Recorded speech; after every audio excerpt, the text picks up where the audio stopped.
everybody. Here we are with some final end of the year review. Ecology and human impacts, though we just talked about them. We'll do a quick review because I feel like I may have gone a little too quick and want to go over a couple more things one more time to keep them fresh because, of course, understanding ecology as well as our impacts as humans on the planet do have its effects, and as a soon-to-be voter, it's my job to educate you on the planet that we need to live on. So let's get started with a fact of the day, and this is a good one related to relationships between plants and animals.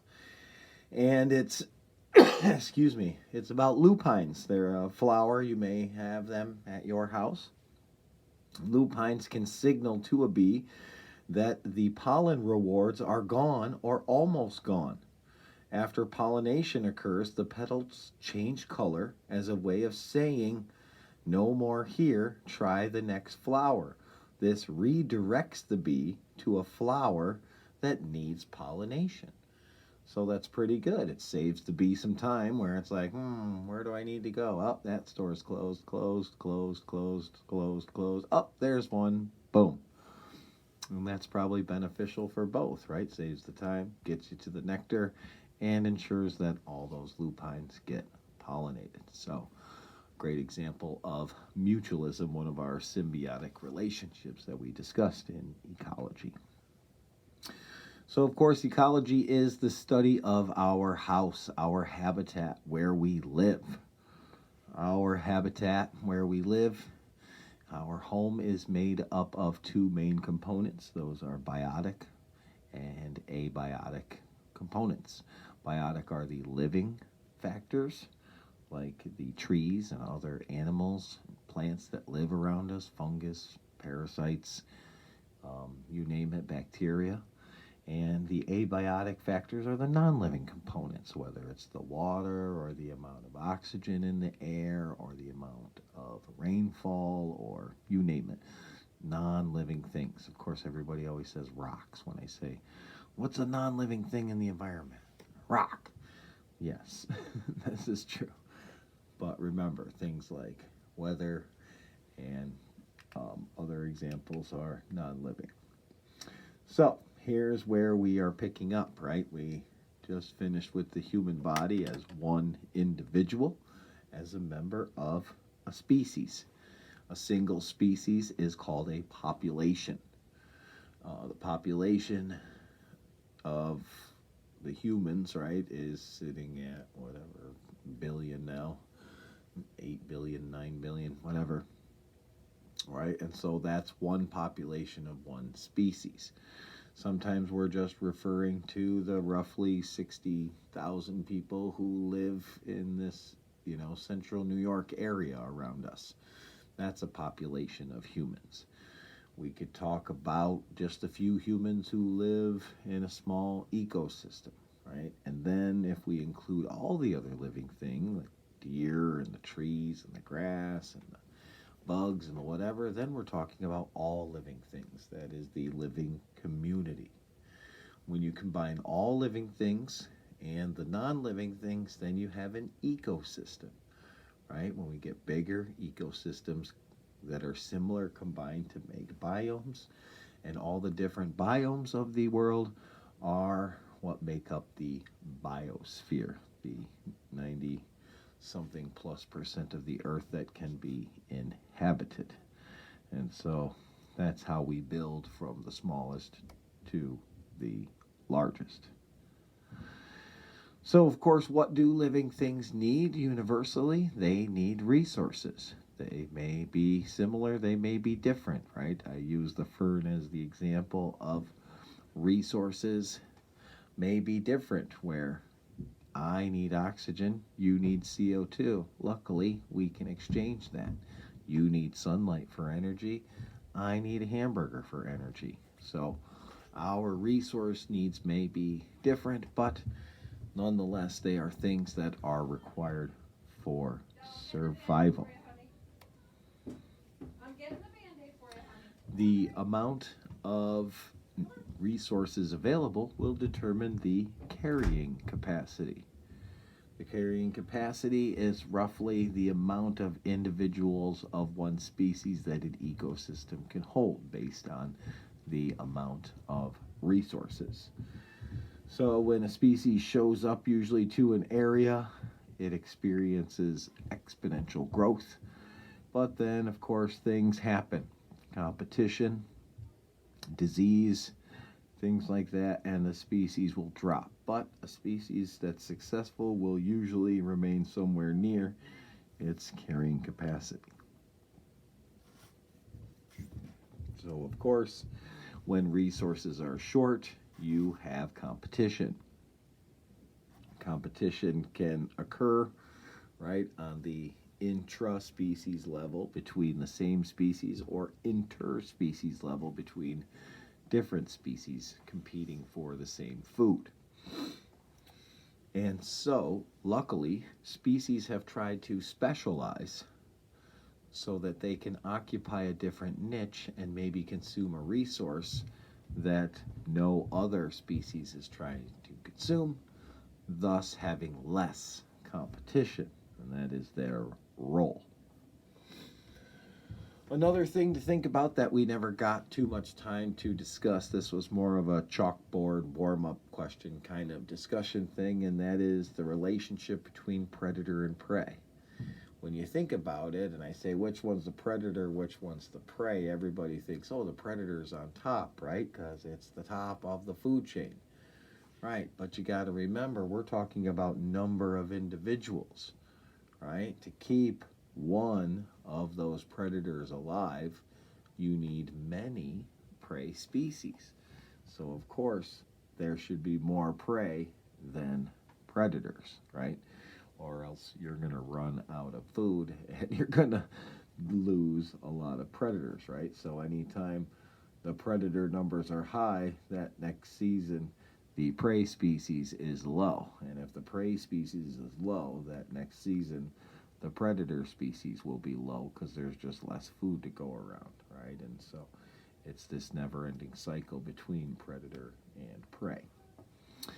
Then we have, of course, symbiotic relationships like the one I mentioned in your fact of the day and at the end of your biochemistry, I think, slideshow, where species can get along with each other and have beneficial relationships. Of course, they can have negative ones where two species live alongside each other, one benefits and the other one is being consumed in a parasitic relationship. Sometimes one benefits and the other one is just kind of unaffected. By that, we call that commensalism, right? And then, of course, there's just good old interspecies competition like that hyena-lion battle. Of course, we can't talk about an ecosystem and the house without talking about energy going through your house. And energy is an interesting one. Energy, of course, comes from the sun, and it moves to the plants, which move to the consumers, and then upper level consumers, eventually decomposers, and we start over again. But the important thing to think about is a lot of that energy that comes from the sun doesn't make it very far. It's usually used up by the plants to grow, and only 10% of that is passed on to the next level. And 10% of that is passed on to the next level because these living things are taking in energy to live their life and carry out their life functions. And so 10% was that key number. So they always called it an energy pyramid, but I always like this diagram better because this is more of a better representation of 1/10 making it from one level to the next. Other things that you need for an ecosystem besides a source of energy is this cycling of nutrients, usually thanks to decomposers.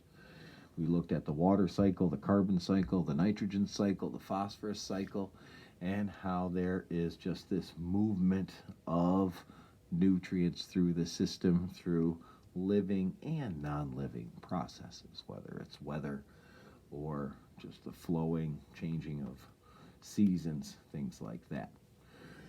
Ecosystems can also change over time. Talked about succession. Succession is the change in an ecosystem over time, whether starting from bare rock or after a disturbance. As long as there's soil on the ground, stuff is going to pop back up and grow back, right? You hear about fires here and fires there. A year later, stuff is already growing back. Another one is toxins in the environment. We talked about the combination of biomagnification and bioaccumulation, where through these two processes, the members at the top of the food chain contain the most amount of toxins. It becomes magnified as it accumulates in each species up the food chain.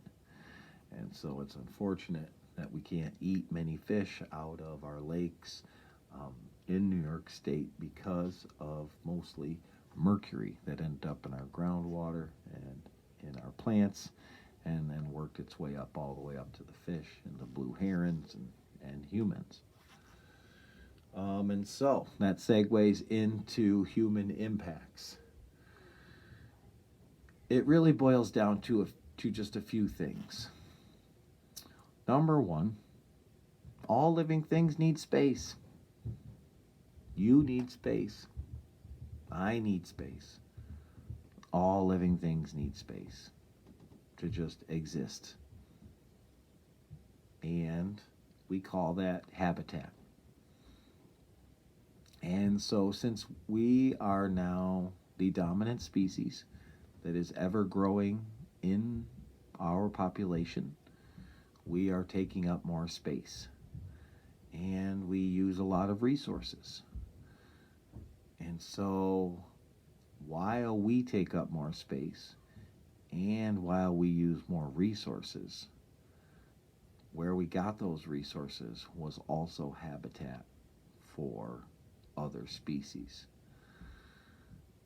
So it's really a double whammy, triple whammy of us harvesting, deforesting, and building in habitats of other species. And that's why so many species have gone extinct, since the humans have really done a good job of becoming the dominant species on Earth.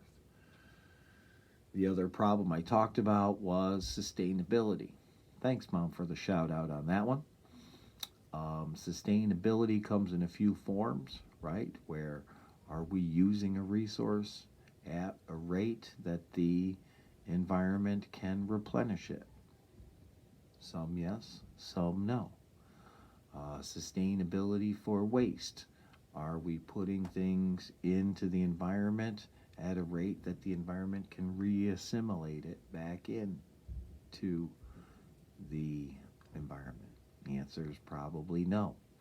I used to joke with past students about, if there was only like 10,000 people on the planet, we could just have a tire fire every day. We could just throw tires on a fire every day outside in our backyard, and it would never matter because there's no other people on the planet causing any problems, and us 10,000 people could pretty much do whatever we want to the earth and it could take it. But 10 billion people on this planet just can't handle it. There's just too much consumption of resources, taking over of habitats. It's a lot to handle, and it really boils down to our human population. And of course, to add on top of that, we've got good old global warming that is not stopping. Well, actually, it has slowed down quite a bit. People are not driving as much, and we've seen a little bit of a slowing in global warming and a little bit of a slowing in pollution. I just saw that in the St. Lawrence River, a humpback whale came back in and jumped out of the water today. So, less boats on the water, less humans here, and animals are flourishing. I mean, even pandas are reproducing because humans are staying inside. We are stinky, scary beasts apparently to pandas, and they don't want to reproduce when we're anywhere near them. So our presence has been known, okay? And so I'm not going to compare us to a virus, but um, we're causing lots of problems. Global warming, right, is the increase in the layer of CO2, which is increasing our overall global Earth's temperature, which is different from ozone depletion, where the ozone layer is a good layer protecting us from the sun's UV rays, but we have been putting chemicals in the air that were depleting it. CFCs, chlorofluorocarbons, have been produced, and they really depleted the ozone layer. But now it's coming back because we've passed laws. But last year there was a factory in China that was producing CFCs. We detected it in the air, and we did some really cool surveillance over China, and they found out which factory was producing CFCs, and they were able to stop it because it ends up ruining our ozone layer, which affects more than just some rich guys that would make money by producing this chemical. So this one's for the whole team. And that's it. So that wraps up the Ecology and Human Impacts unit. I will return with one more video talking about all 4 state labs, 3 of which we did, the 4th one we didn't do. But I will explain it just so that you guys have an idea of what was also going to be on the Regents exam and what we learned in those 4 state labs. So, and Draco out. Have a good one.